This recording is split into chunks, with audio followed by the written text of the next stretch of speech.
Hi everyone, welcome back to another episode of What the Hell. I'm doing my radio voice right now. What are we doing today? What are we doing today? What are we doing today? Prior to the new in episode, I did that video about DARF, and in that one, I closed it out by saying I would have a serum roundup for you. So let's start the intro.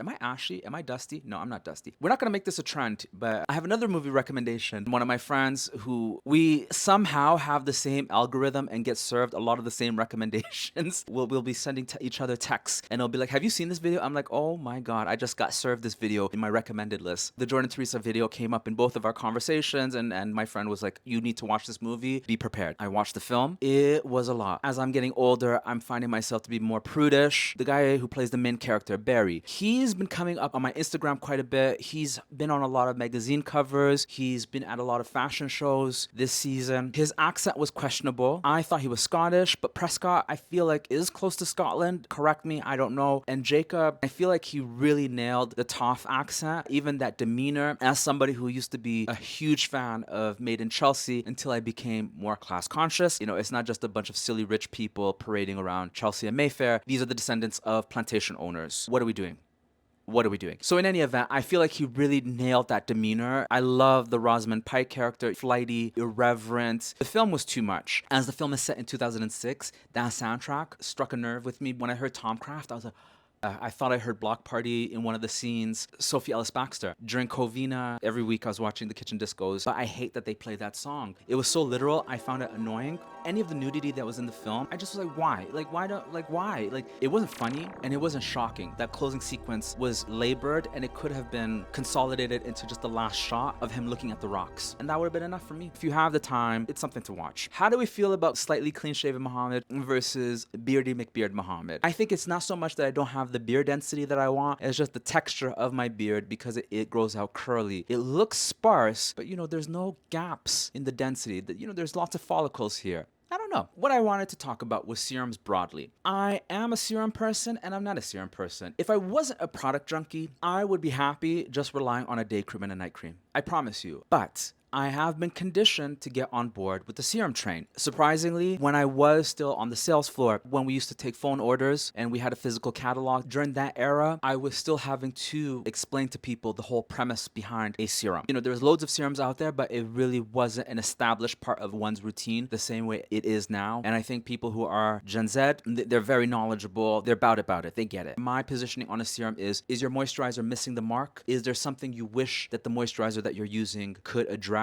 The easiest way to handle that is fitting a serum into your routine. In preparing for this video, there was this article on the Glow Recipe blog, the Glow Edit. The person who wrote it is called Zoe Viner. One of the blurbs that really stuck out to me, much like a star quarterback or that one person who always did all the work on a group project in high school, they carry the entire team. With them, the products you slather on may not do as much. So if you want to make a real difference in your skin, they're especially important to include in your regimen. They interviewed this doctor called Marissa Garshik, and she said because serums are lightweight and absorb easily, they can effectively deliver key ingredients into your skin. So the way I've done this is rather than just focusing on these are the ingredients, these are what they're gonna do, I think there's levels to this. Not everyone wants to do a 180. There are a lot of people out there, I think, who are just happy with their skin and just want high quality products. I'm gonna do this in terms of levels of correction. Either you're happy, you want more correction, the most correction. That's how I'm gonna treat this. Where I wanna start is with the hyaluronics, right? So we know hyaluronic is the moisture booster, humectant, draws moisture from the environment. Easy. I think hyaluronic is overhyped, not in that there's anything wrong with it. I think it's absolutely ubiquitous. You can find it in absolutely everything. It might sound like I'm being hypocritical as somebody who rated the Dr. Sturm serum. I bought into the Sturm product just to experience it. I wasn't expecting a 180. I just needed to know what the hype was. And so if I was to buy into a hyaluronic, number one is the Drunk Elephant b-hydra. I think the price point is reasonable. The volume is quite generous. It's a large container. I like that on the package packaging, it says that it has pineapple, ananas. Anytime I see certain fruits like papaya, pineapple, it puts a little twinkle in my eyes. I get excited for it. I've had samples of it in the past, and I thought it was pretty foolproof. The other hyaluronic serum that I like is the one from Bioderma. Their hydrabio, I think, is one of the best hyaluronic serums. It's kind of a gel texture, but when you sweep it on, it melts and it absorbs quite easily. Only downside to it is it's very fragrant. There's no weight to it, but you do notice that plumpness, that fullness to your skin. Because it is a French pharmacy brand, you can find it on offer. You never have to pay full price for it. Great product. Next, if we want to take this one level up, let's get into AHA. AHA is supposed to address texture, tone, a really good metric or a way to gauge the texture of your skin. This isn't a flex. See how my skin at the high points, it has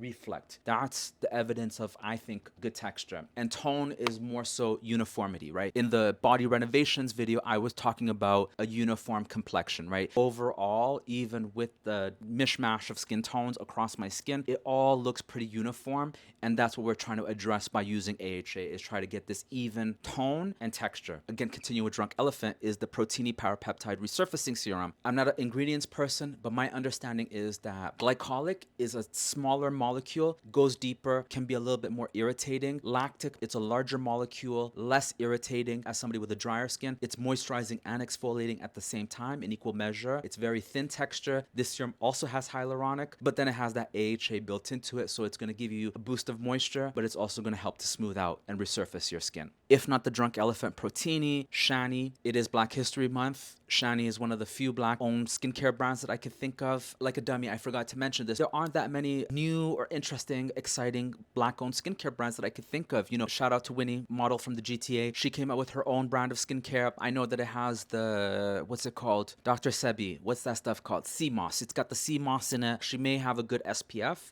Topicals, Shani, Fenty, Ipara. There really aren't any other new exciting Black-owned skincare brands that come to mind. So forgive me, you know, I'm slacking on Black History Month. I've used the Retinol Reform in the past. Love that. You know, if I was going to get another AHA serum, it would be hers, because hers is lactic-based, unfragranced, I think suitable to all ages, skin types, skin tones. Let's take it another level up. We're going to get into vitamin C. Where vitamin C fits into this equation, it's almost like shrink wrap for your skin. The analogy is all over the internet of if you put lemon juice over an apple wedge. So the thinking is if you use a vitamin C, you're going to help to slow down that aging. So the one that I used most recently, again, Bioderma. And what makes this one special, it's 2 chambers. When you buy the product, you have the liquid solution in a vial, and then you have the powder at the top. So you have to activate it, give it a shake. Then the powder dissolves into the liquid. It's got the hyaluronic, it's got the AHA, and it's got vitamin C. It's a 20 ml bottle that you're supposed to use, I believe, within 2 months before it goes off. Because it's got that AHA and vitamin C combination, you want to use this at nighttime. Surprisingly, it is so emollient that you don't need to put anything on top of it. I've tried it a couple of times like that, and I've woken up with that wet look in the morning, so you can tell that the skin has resurfaced and it did some action. It's a great serum. Again, it is Bioderma, so it has a little bit of a fragrance, so that might put you off. This is part of their new pigmentbio range, so this is supposed to be targeting pigmentation, trying to get you that tone and texture, and it's also doing the anti-aging thing. If you can't find this, I keep coming back to Clarins. Clarins has a vitamin C ampoule. Theirs is a tiny 7 ml product. I believe it's the sort of thing that you're using as a cure or a flash treatment in the week leading up to a birthday or a night out. You're going to use a vial. In Canada, it's called the Bright Plus ampoule. In other markets, it's called Beauty Flash. And then lastly, the final rung of this, you want the serum that does it all. You want all the things. I like the Dr. Dennis approach. They have this serum. It's called the Dermacare Fill and Repair Serum with hyaluronic, and this is supposed to be a 3D alternative to injectables. Now, I don't think anything is an alternative to what you get at the spa or from a doctor's office. So if we continue from where we left off, we had our hyaluronic, AHA, vitamin C. This has that, plus all the other ingredients that are mentioned in this article. So B3, 4 types of hyaluronic, bakuchiol, which is the vitamin A alternative, vitamin C, you do have vitamin A, green tea, white tea, B5, sodium PCA, glutathione, AHA, peptides, 3 types of ceramides, ectoin, which is the new trending anti-aging ingredient that you're going to start to see in more places. This serum has all the things. I don't know how active the serum is. Sometimes you just want to know that the serum has all the things and it's going to check so many different boxes. You can't go wrong. And that's what this is trying to do. To end this video, do you have any favorite serums? Is it Shay? No, Shay was Bucky. In my Boots voice. I want to know that. Thumbs up, thumbs down, however this video moved you. Thank you for listening. Thank me for speaking. And I will catch you in the next one. Adios.